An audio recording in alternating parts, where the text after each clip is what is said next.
lorsqu'on regarde factuellement les choses, il y a une forte probabilité, de toute façon, soit en rejetant la probabilité d'une guerre, soit en se disant de toute façon ça ne peut jamais nous arriver, on n'est pas l'Ukraine ou l'histoire c'est du passé. Ça n'évitera pas une potentielle prochaine agression russe. C'est certainement peut-être beaucoup plus le fait de s'y préparer, d'y penser, qui évitera qu'on soit confronté à une guerre. Et c'est ça aujourd'hui le message qu'il faut faire passer, que ce soit à ma génération, les suivantes, mais aux générations précédentes aussi. Hurrah!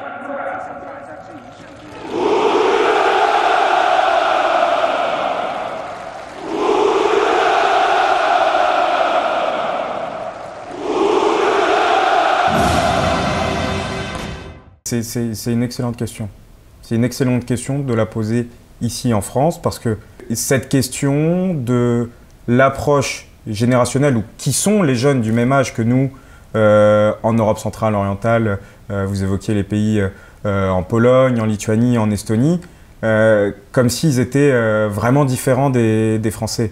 Effectivement, la langue change, une partie de la culture change, mais en termes de civilisation, entre guillemets, nous sommes de la même civilisation. Ils sont comme nous. Ils sont comme nous. Ce sont des Européens. Et nous avons énormément de choses en commun. Nous avons les mêmes références culturelles, presque, à part littéraire, parce que chaque pays européen est arc-bouté sur sa propre littérature, pour des raisons qui peuvent se comprendre.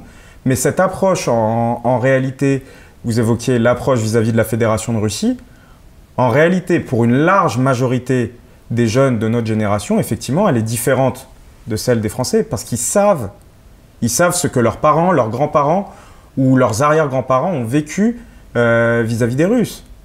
Soit de l'occupation, soit de la déportation, soit des exécutions. Donc effectivement, la Russie, pour eux, représente une menace directe. Mais par contre, il y a d'autres pans des générations, même dans ces pays, ça ne les intéresse pas. Ça ne les intéresse pas, comme chez nous.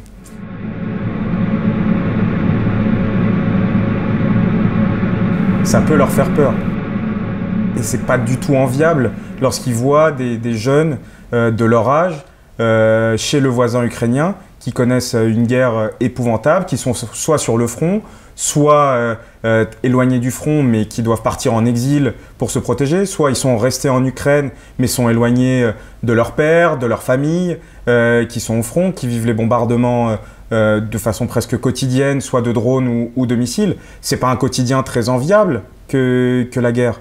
Donc effectivement, on peut comprendre qu'il y ait cette peur et ce rejet d'être entraîné dans la guerre. 350, climb flight level 280, gate climb, runway 21, for takeoff.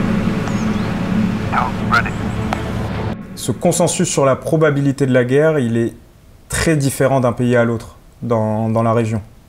Effectivement, aujourd'hui, parler à des populations qui vivent en Lituanie, en Lettonie ou en Estonie, c'est très différent par exemple que de parler aux Roumains. Très très différent. Parce qu'ils ont une proximité quasiment directe avec la Fédération de Russie. Il n'y a pas l'Ukraine qui fait tampon. Et parce qu'ils savent, ils écoutent le débat public russe ou les chaînes de propagande et ils sont quasiment quotidiennement visés par les menaces des Russes. Et effectivement, lorsqu'on parle aujourd'hui avec des Lituaniens, des Lettons ou des Estoniens, ils disent qu'il y a une forte probabilité qu'il y ait une guerre chez nous dans 3 à 5 ans. À chaque fois. À chaque fois, lorsqu'on parle avec eux, c'est quasiment cette temporalité qui ressort, dans 3 à 5 ans. Donc, il y a cette préparation mentale, mais qui est différente, par exemple même avec la Pologne, qui ne croit pas réellement peut-être à une invasion directe sur son sol, ou, comme je vous disais, les Roumains ou les Bulgares, où là, c'est clairement quasiment pas un sujet. Donc, effectivement, essayer d'enfermer tous ces pays dans un même bloc qui aurait la même appréciation de la menace russe, c'est pas la bonne manière d'approcher cette région. Ils ont tous une approche différente, et même à l'intérieur des pays, il y a une approche différente de la potentielle menace russe. Et ça mérite d'être creusé.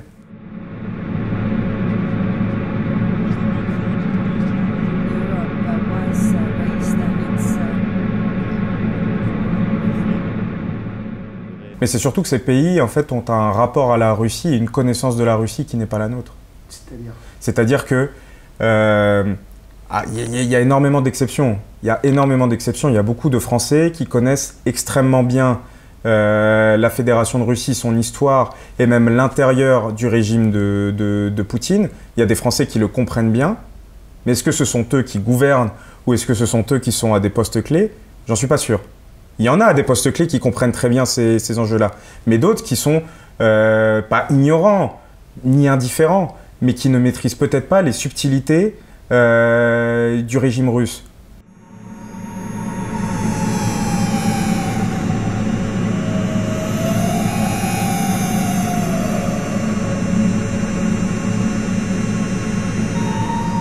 En revanche, dans la quasi-totalité des pays du flanc oriental, ils connaissent. Ils ont un rapport intime aussi à ce qui se passe avec la Fédération de Russie, ou l'URSS avant, ou l'Empire tsariste avant. Il y a une appréciation complètement différente et une connaissance beaucoup plus fine. Une connaissance beaucoup plus fine. Donc eux, quand ils voient qu'effectivement les Russes commencent à construire leur narratif pour préparer de potentielles agressions sur un des États baltes ou sur les 3 États baltes, ça leur parle tout de suite. Ils reconnectent les fils. Quand ils voient que la Fédération de Russie est en train de reconstituer des stocks, mais qui ne se dirigent pas véritablement vers l'Ukraine, ça leur fait se poser des questions. Ça leur fait se poser des questions. Quand ils voient aussi les déclarations publiques des renseignements allemands, qui prévoient aussi une guerre potentielle pareil dans cette échéance de 3 à 5 ans, ils savent le risque qu'ils peuvent prendre.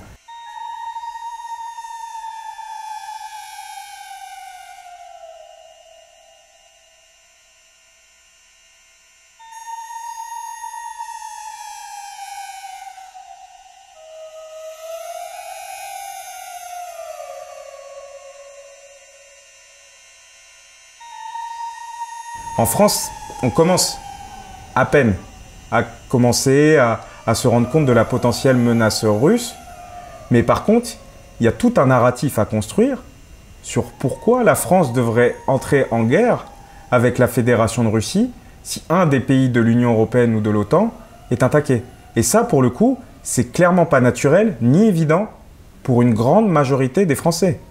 Pour une grande majorité des Français, que l'armée française rentre en guerre contre l'armée russe pour défendre l'Estonie, la Lettonie ou la Lituanie, ça ne relève pas de l'évidence. Pour ces pays, si, évidemment. Évidemment que si un de leurs voisins est attaqué, ça justifierait d'entrer en guerre, de se consulter dans le cadre de l'OTAN, de l'article 5, de se défendre et d'entrer en guerre pour éviter une nouvelle occupation, pour éviter une nouvelle fois de perdre leur souveraineté, pour éviter une nouvelle fois de vivre des crimes contre l'humanité comme les exécutions, les viols, les déportations. Ça, ils savent ce que ça veut dire. Mais pour effectivement une grande majorité de Français, pourquoi on se battrait contre la Fédération de Russie, puissance nucléaire, donc prendre le risque d'une guerre nucléaire, pour défendre un de ces 3 pays? Pourquoi? Donc effectivement, il y a ça à construire.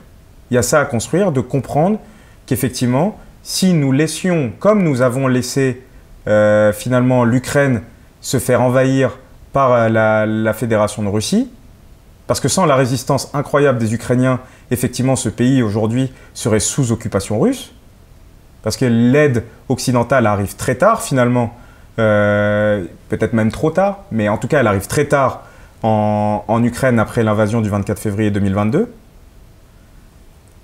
Aujourd'hui, comprendre qu'effectivement, si nous laissions l'Estonie, la Lettonie ou la Lituanie être envahies sans entrer en guerre par la Fédération de Russie, alors que nous sommes dans une alliance à la fois dans l'OTAN et à la fois dans l'Union européenne avec un de ces pays, ça déconstruirait toute notre architecture de sécurité, mais aussi toute notre architecture politique. Parce que deviendrait l'Union européenne si les pays membres de l'Union laissaient un de ces pays se faire envahir sans réagir? Alors que le traité de l'Union européenne comporte l'article 42.7 qui prévoit que tous les pays de l'Union européenne portent assistance par tous les moyens, donc y compris militaires, à un pays de l'Union européenne qui serait agressé, si cet article ne venait pas à être respecté par la totalité de ses membres, ou en tout cas un grand nombre de ses membres, que deviendrait l'Union européenne? C'est une vraie question.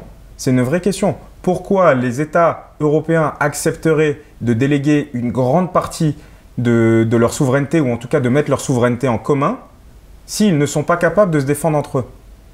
Si les peuples européens n'ont pas envie de se défendre entre eux? Et aujourd'hui, la vraie question qui se pose, c'est celle-ci. Est-ce que les Français accepteraient d'entrer en guerre avec la Fédération de Russie, encore une fois puissance nucléaire, pour défendre un pays de l'Union européenne? Ça ne relève pas de l'évidence. It's good that the Munich Security Conference is addressing this issue, for there can be no lasting peace without justice.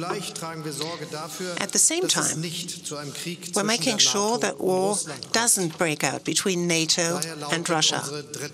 My third message is therefore, we will continue to strike a balance between providing the best possible support for Ukraine and avoiding an unintended escalation. Cette inertie, ce fait de se dire on va se concentrer sur l'aide militaire ou financière à l'Ukraine, il faut à tout prix que l'Ukraine tienne pour pas qu'on ouvre un second front. Donc ça, c'est une position qui se tient, je la comprends. Mais le fait de dire la Fédération de Russie, de toute façon, est beaucoup trop affaiblie par sa guerre d'Ukraine pour ne pas ouvrir un second front, je crois que c'est une appréciation stratégique complètement discutable. Là où il n'y a pas d'inertie, c'est qu'on observe qu'à la fois chez une partie des élites politiques françaises, notamment le président de la République, ou de nos élites militaires ou diplomatiques, il y a quand même cette prise en compte du risque. Et on voit la France, alors peut-être pas assez vite, je le répète assez pour pouvoir le dire très tranquillement, je pense que nous pourrions aller beaucoup plus vite. Mais en tout cas, il est incontestable que la France est en train de renforcer sa présence sur le flanc oriental de l'Europe. Il y a 500 soldats français déployés en Estonie dans le cadre des missions de réassurance de l'OTAN. Il y a de plus en plus de présence française en Pologne. La France a envoyé 3 avions Rafale à la suite des 19 violations de l'espace aérien polonais par des drones russes ces dernières semaines. Il y a des soldats français stationnés, ou en tout cas déployés en Pologne, dans le cadre déjà de la formation de soldats ukrainiens aux côtés de l'armée polonaise. Il y a des soldats français, 1500 à peu près, déployés à Chincu en Roumanie, là aussi dans le cadre des missions de réassurance de l'OTAN. Ça, c'est des choses qu'on ne voyait pas avant. C'est des choses qu'on ne voyait pas avant. Donc effectivement, là, il y a une question de dire, nous allons certainement monter en puissance dans notre présence sur le flanc oriental. Il y a certainement des annonces qui vont venir dans les mois à venir si la situation politique française le permet. Mais il y a une prise de conscience. Il y a une prise de conscience que la France doit être beaucoup plus présente sur le flanc oriental. Mais parce qu'il y a une donnée qui a énormément changé et dans la prise de conscience de quasiment tous les Européens, c'est le retour à la Maison-Blanche de Donald Trump. Et l'affaiblissement du lien transatlantique, le possible affaiblissement de l'OTAN. Donc effectivement, ça fait qu'une grande partie des États européens maintenant doivent prendre leurs propres responsabilités pour leur propre sécurité. Mesdames, Messieurs, bonjour. La Russie, c'est une menace durable. La guerre en Ukraine pour la Russie est existentielle. Et elle veut absolument obtenir ce qu'elle a fixé comme objectif, ou au moins ce que Poutine a fixé comme objectif, avec probablement comme objectif ou état final recherché, si on parlait dans le vocabulaire militaire, affaiblir l'Europe et démanteler l'OTAN. C'est l'objectif de la Russie. Non, l'armée française n'est pas à la traîne. Et le discours porté par les armées depuis quelques mois, effectivement, qui est en réalité une préparation des esprits des citoyennes et des citoyens français à une possible guerre en Europe, en dehors de celle de l'Ukraine, parce qu'on dit toujours cette guerre en Ukraine, en fait, ce serait une guerre aux portes de l'Europe. Donc ça, c'est aussi en partie pour nous rassurer, parce que c'est pas vrai. Aux portes de l'Europe, ça voudrait dire que ce serait pas vraiment chez nous. Alors que non, cette guerre d'Ukraine, elle est pleinement en Europe. L'Ukraine n'est pas aux portes de l'Europe. Il y a des villes sur le flanc oriental de l'Ukraine qui sont les portes de l'Europe, mais lorsque des missiles s'abattent sur Kiev ou sur Lviv, c'est en Europe. Donc cette guerre a lieu en Europe. Mais les armées françaises, depuis plusieurs mois, disent qu'effectivement, en désignant de façon très claire, et encore une fois, c'est cette clarté qui est décisive, en disant que la Russie fait peser une menace directe sur la France et sur l'Europe, c'est une préparation des esprits à une potentielle guerre. Parce que si une guerre, effectivement, se déclenche sur l'un des États baltes ou à un autre endroit de l'Europe ou en Finlande, effectivement, nous aurons besoin qu'une grande partie de la société française adhère au fait que l'armée française défende un de ces pays. Et effectivement, pour l'instant, le constat politique ou le constat des militaires, c'est qu'il y a un risque que l'opinion publique française décroche à ce moment-là. On voit effectivement que l'opinion publique, depuis le 24 février 2022 et l'invasion à grande échelle de l'Ukraine, a énormément bougé sur ses perceptions de la Fédération de Russie. La France, qui était régulièrement accusée d'être quasiment un pays pro-russe, en réalité, lorsqu'on regarde les sondages aujourd'hui, il n'y a plus... La Fédération de Russie ne dispose plus d'une image favorable en France. Et quand on regarde encore une fois l'opinion publique, on se rend compte que les Français sont très majoritairement derrière l'Ukraine. Mais c'est une autre chose que de dire que les Français seraient capables et entendraient que l'armée française entre en guerre contre l'armée russe. Ça, c'est complètement autre chose. Donc, effectivement, l'inertie aussi de la société civile française sur ce sujet, c'est parce qu'elle a vécu pendant des années dans ce confort de la paix. Et ce n'est pas un reproche. On ne peut pas faire ce reproche-là aux citoyennes et aux citoyens français. C'était la donne de leur époque. Mais aujourd'hui, l'enjeu, c'est de changer cette donne, de changer les esprits, de construire un discours où effectivement, une grande majorité de Français comprennent la menace, le risque de menace et le risque d'une entrée en guerre. Et il est là l'enjeu. Et il est très souhaitable et très appréciable, effectivement, que l'armée prenne son rôle et prenne la parole publiquement sur ce sujet, parce qu'elle incarne une autorité, parce qu'elle incarne une autre posture que les postures politiques, voire politiciennes, entre guillemets, pour que les citoyens adhèrent à cette idée. Pour prendre une image qui a déjà été utilisée, on deviendrait quand même un peu les herbivores dans un monde de carnivores, et c'est pas une position très confortable de se retrouver en bout de chaîne alimentaire. Et c'est un reproche qu'on fait souvent aux personnalités comme moi qui pouvons nous exprimer sur les plateaux télé et qui parlons de cette menace russe et d'une possible entrée en guerre vis-à-vis de la Fédération de Russie en cas de l'agression d'un pays européen et de l'OTAN. On reçoit tous des messages qui nous disent mais vous êtes tranquillement sur vos chaises, dans les plateaux télé, et c'est très confortable de parler de guerre. De toute façon, vous n'irez jamais au front.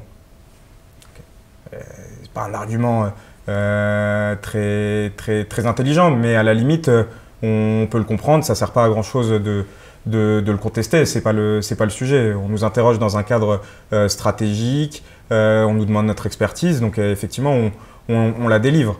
Il n'y en a pas beaucoup qui disent « si, je serai le premier à y aller avec un fusil ». Ce qui est le contraire de l'armée. Quand l'armée dit « effectivement, il y a un risque de guerre et il y a une vraie menace qui pèse sur la France et sur l'Europe », effectivement, eux, personne ne peut leur dire « de toute façon, vous n'irez pas ». Parce qu'ils seront en première ligne. Donc effectivement, ils incarnent cette autorité et cette assurance. Et ils peuvent porter largement ce discours. Et ils n'y ont pas énormément d'intérêt non plus.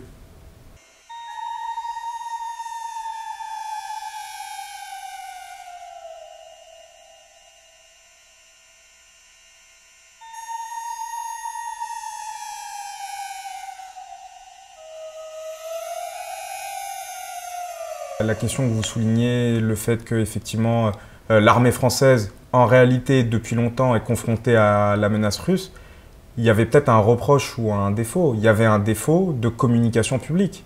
Parce que vous le savez, ou je le sais, ou ceux qui s'intéressent à ces sujets précis, stratégiques, militaires, géopolitiques, le savent.